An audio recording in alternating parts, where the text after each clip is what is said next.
We had people who were donating to us 3 and 4 years ago who are now some of our clients. It's hard to explain that to people, but that's the stage we're at. The poverty is still there. I know you hear the government saying we've turned this corner, they're turning out of the corner. I have yet to see this corner.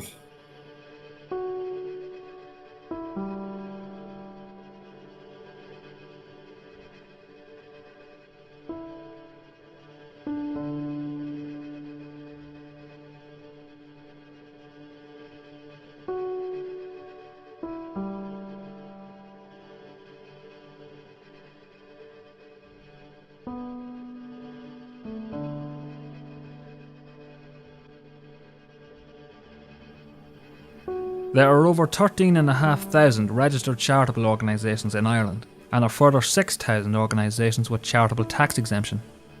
For such a small country, with such a small population, that's a lot of people with their hands held out. In Tralee, in County Kerry, there is a population of over 23,500 people. It is here that we will explore different perspectives that people have of charity. Tralee currently has the highest rate of unemployment in the county, with over 6,000 people registered as being unemployed. Due to the current economic climate, high rates of unemployment and emigration are common across the country. So how are these troubled times affecting the charity sector? In Ireland, there exists a notion that we are a charitable nation. But why is that? Do the people of Tralee agree with this notion? Yeah, I think the people are a charitable nation. No, I would agree with it, really. I'd have to say, I suppose I would have done a little bit of fundraising for numerous charities, just holding a bucket for the Irish Cancer Society and stuff like that.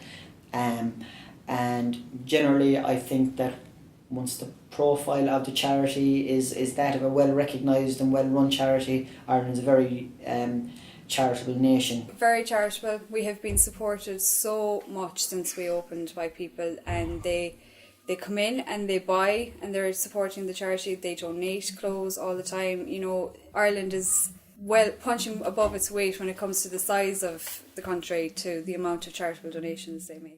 What about overseas? Are we as charitable to others as we think we are? I think you're doing better than some of the other countries in the world. Here's more common.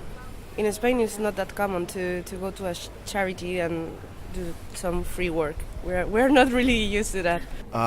In Spain, I think here the people is more conscious about the charity. They make more charity.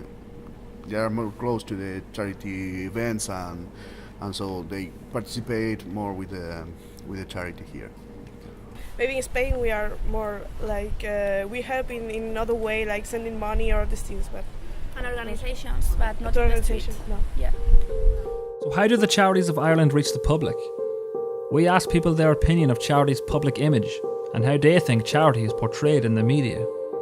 I suppose I think there's an element of flogging a dead horse. You know, there's a lot of... I don't personally have a television, but when I'm at home and I'm watching it in my dad's house, the amount of different charities that are advertising for your money, it just astounds me, on a hourly basis. I think you'd want to have very deep pockets in order to get any good out of people in general. I just think sometimes the charities do go around to collect money in the wrong way. I think they can just do it in a lot better way than the way they're doing. I think sometimes, considering the recent bad press over some executives taking money for whatever reasons, they could try and get the public's attention a little bit better. Not great lately, because the whole central remedial clinic and stuff like that, I don't think people are really donating as much. Well, they deserve the bad press. That's the reality of it. But every organisation needs administrative costs. Okay, but the exorbitant salaries that were being taken home was crazy, and I think it's a real eye-opener. People weren't aware of it. I think at the moment they've been kind of portrayed back because of the scandal that we heard about, and in rehab, especially rehab. I thought there was people working hard to give their time and stuff to charities, and people finding out in that the top guys are getting big wages and stuff like that. So yeah, it's a bit of a scandal. Could upset a lot of charities getting enough money, to do what they do every year. Very bad at the moment. Why do you think that is? Because they're all gangsters.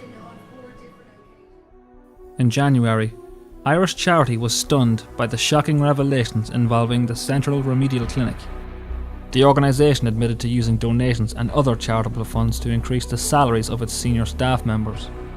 This included a retirement payout of a staggering €742,000 to former CEO Paul Kiley. The Public Accounts Committee has heard that the former chief executive of the Central Remedial Clinic, Paul Kiley, received more than €740,000 when he retired. 2 instalments of €450,000 and €250,000 was paid by the friends and supporters of the CRC that was described in the draft internal accounts as a donation. You remember, board, there's a record in the minutes, there's a $700,000 transfer you knew nothing about. That's correct. It's an affront to PAC, to the people we represent, which are the citizens, taxpayers, people that provide hard-pressed public funds. According to Fundraising Ireland, donations have dropped by 40% nationwide.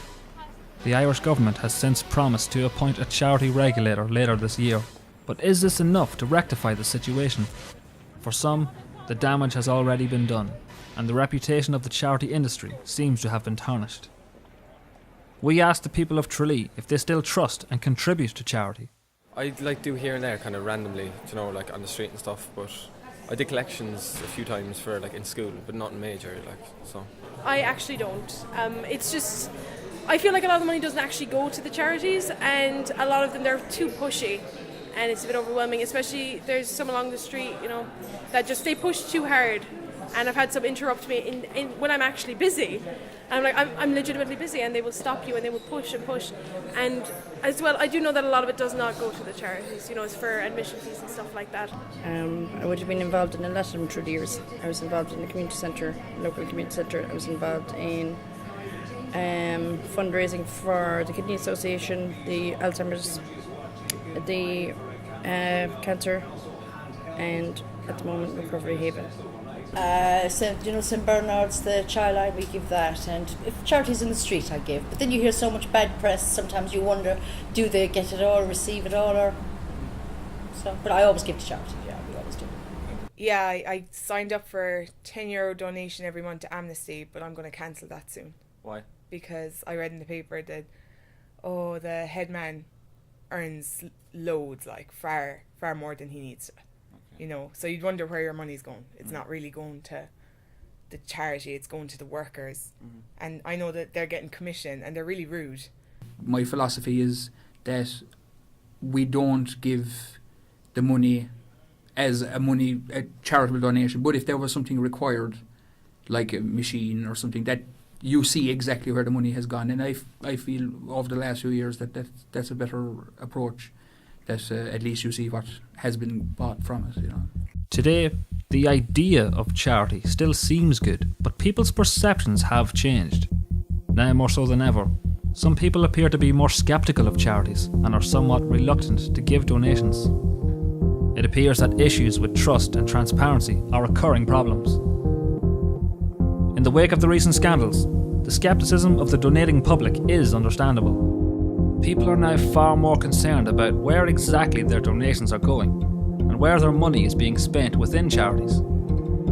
We spoke to charity representatives in Tralee to hear their perspectives of transparency and their thoughts on the recent controversy. Is there enough information out there for the people? It wouldn't appear that there is at the moment. Again, it's not something I'd have a huge amount of knowledge about, but certainly just from looking at the news recently and all that kind of stuff, no, I don't think that there's enough transparency going on. It's taking a number of months just to find out figures of what senior executives are earning and so on and so forth. So no, I don't think it's transparent enough. There's an awful lot of work that needs to be done in that regard.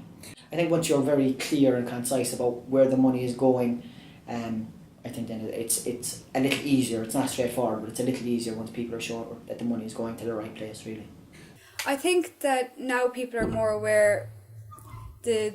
What happened with the CRC, that's a kind of different charity to most other charities because they're government funded, whereas like a lot of other charities like ourselves we're involved with the government in 2 projects, and that comes to about 5% of our income. 95% of it is through the pub, and I think there's more of an understanding now with people. I think when it first came out, maybe there would have been people were like, oh, maybe skeptics, maybe. yeah, and when it came out about how much maybe some of the CEOs were making and whatever, but you've got to look at it from the other side, that we are a company. We have to go by company law, but if we want this company to keep surviving, you have to have professionals, and you've got to pay professionals well to run the company and make as much money as you can. You could have somebody in there doing the job for free, but would they do the same? Would they put the same amount of time and effort into it? Probably not. So you've got to, I think most people, they're coming around now. I mean, it was all one after the other, the scandals were coming out, but I think more people are more aware now that, it's only a certain, You have people who will say, I'm not subscribing because you're giving it to the wrong people. That's a standard one. But who are the right people? Right, if you come up to me and you said, I'm not supporting you because you're giving it to the wrong people. All I can say to you, well, look, if you know somebody that needs help, we can work through you for that person or persons. But you have people also who just, that's their way of just saying, I'm not supporting anybody. But they'll use that as a stick. So you have to take everything, on face value. And you're only as good as your word, So what about the charities themselves? Have they seen a change in contributions? Has the portrayal in the media and the negative stigma surrounding charity affected them? As I say, the generosity is unbelievable. Tralee is one of the best towns in Ireland for supporting charities. Tralee has been badly hit with factories closing down and things pulling out. It has one of the highest rates of unemployment in Kerry. I think the highest. But we haven't noticed anything. There are very, very generous people here in Tralee, definitely. Nothing has changed in the time from when we opened to now. People are still willing to give what they have and come up with ideas to raise more money. We couldn't keep going if people didn't donate to the shop, and that's how we keep going. The community is bringing in the donations to us. We wouldn't be able to do it without them.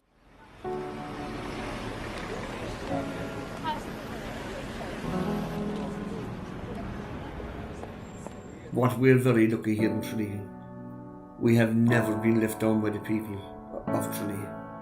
Our collections are still on par with what they were 2 or 3 years ago. I mean, that's fantastic, So from the public's perspective, it would seem that charity is on a decline.